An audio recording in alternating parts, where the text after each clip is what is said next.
In Stockholm's Old Town, there's a street called Marten-Trotsigsgränd. It's the narrowest in the city, barely 90 centimeters wide at its tightest point. 43 steep steps climb between old medieval buildings. Tourists love it. They snap photos, squeeze through, and feel the stone walls press in on either side. It's historic, charming, a key part of the old town's appeal. But the locals? They avoid it after dark, especially in December, in the weeks leading up to Christmas. Because Marten-Trotsigsgränd isn't just narrow, it's a passage. A passage between buildings, yes, but also between centuries. Between our modern world and something much, much older. And in that in-between space, a Nis makes his home. This is the story of a photographer who stayed too late. A street that changes after dark, and what happens when you walk through a passage that doesn't want you there. Lisa Anderson was a freelance travel photographer, specializing in European Christmas markets. She captured atmospheric shots of festive lights, falling snow, and ancient traditions. Stockholm was a gold mine for her portfolio. Gamla Stan, with its decorations and the grand store Kyrkan Cathedral lit at night, was perfect. The market stalls in the main square, Stortorget, were a dream. And then there was Marten-Trotsigsgränd. She'd scouted it during the day and fell in love with the composition. The ancient stone walls, the steep, climbing stairs, the way light trickled down from the sliver of sky above. But the daytime shots were too ordinary, too bright, filled with tourists. She needed night shots, empty, atmospheric. Just the stone, the shadows, and the distant glow of Christmas lights. Her plan was simple. Shoot after midnight, when the crowds were gone and Gamla Stan was quiet. That's when she would get her perfect images. On December 20th, Lisa waited until 1 in the morning.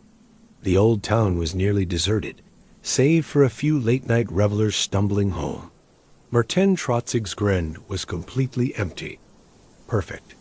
She set up her tripod at the bottom of the steps, ready for some long exposure shots. She wanted to capture every texture of the stone, the converging lines of the narrowing walls, the way the stairs vanished into the darkness above. It was beautiful.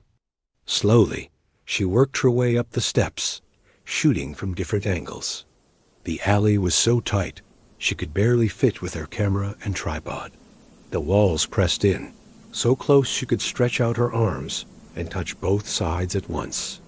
It was claustrophobic, but for her art, it was compelling. Halfway up, she spotted something strange. A small alcove carved into one of the walls. She hadn't noticed it during her daytime scout. It was about waist high and barely a foot deep. Inside sat an old hand-carved wooden bowl. It held a strange collection of items. Porridge, a piece of bread, and a few coins. Lisa leaned in to examine it. Was it some kind of art installation? A historical marker? There was no plaque, no explanation. Just the bowl and its contents. She raised her camera to photograph it. The composition was fascinating, an ancient offering in this narrow, forgotten passage. Very atmospheric. For the perfect shot, she just needed the light to hit it differently. So she reached out and moved the bowl ever so slightly. That's when she heard it. Footsteps, coming down the stairs from above her. Slow, deliberate. The sound echoed oddly in the tight space. Lisa turned, expecting to see another late-night walker, but the steps above were empty. The footsteps continued, getting closer, but there was no one there. A chill ran down her spine. The rational part of her mind tried to dismiss it as echoes, sound playing tricks against the stone. But the footsteps were too clear, too distinct, and they were coming from a place where she could see nothing. She grabbed her camera and started back down the stairs. It was the smart thing to do, the safe thing. She could always come back another night. But as she descended, the stairs seemed longer. There were more of them than she remembered. She tried to count. More than 43. More than 50. And she was still going down. The walls felt narrower too, pressing in on her. She could barely fit. Her camera bag scraped loudly against the stone. Panic began to set in. This made no sense. The street was only 43 steps long. She'd counted them on her way up. But she'd been descending for over a minute and still hadn't reached the bottom. The walls kept narrowing until she had to turn sideways, trying to squeeze through. Her breathing became quick and shallow. What was happening? The footsteps from above had stopped, but now she heard something else.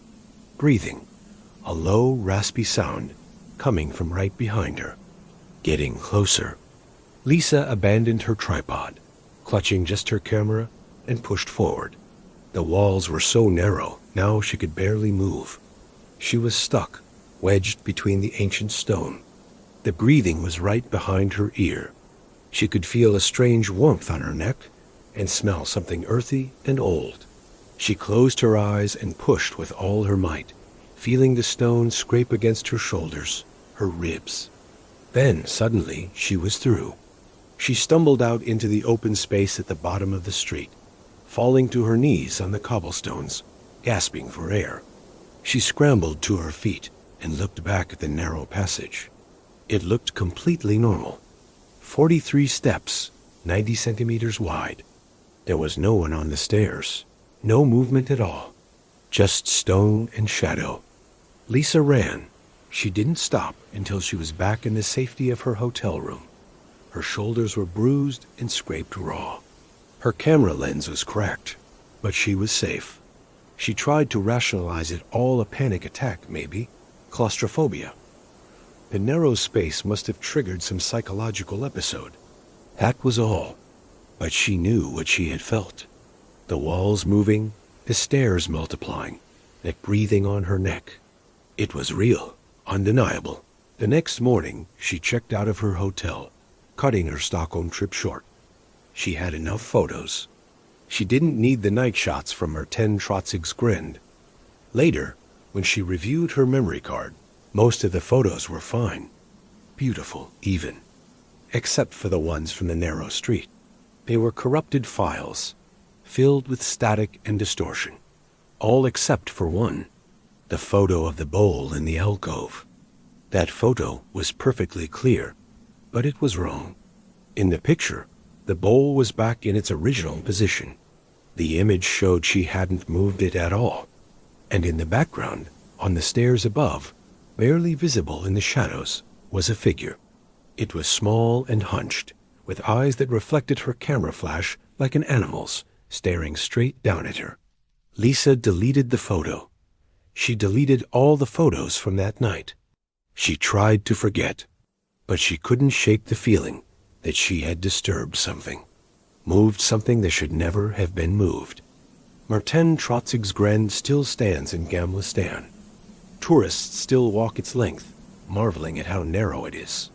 But the locals, they keep their distance after dark, especially around Christmas. They know the stories. Stories of people who got lost on those 43 steps, who climbed and climbed but never reached the top, or descended and descended but never found the bottom.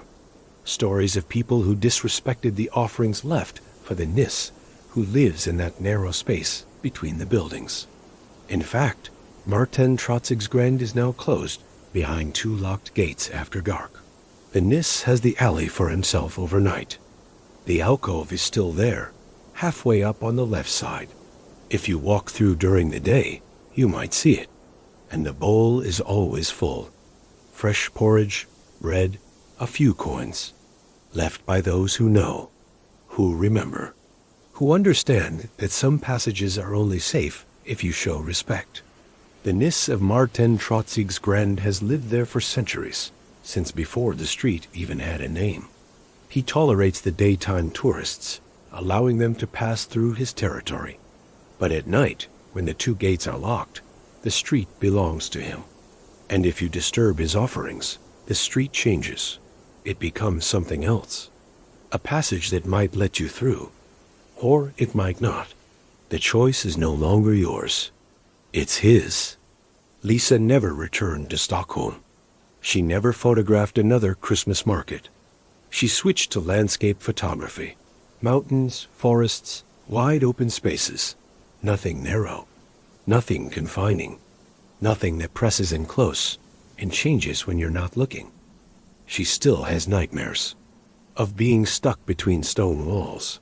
Of stairs that go on forever. Of breathing right behind her, getting closer.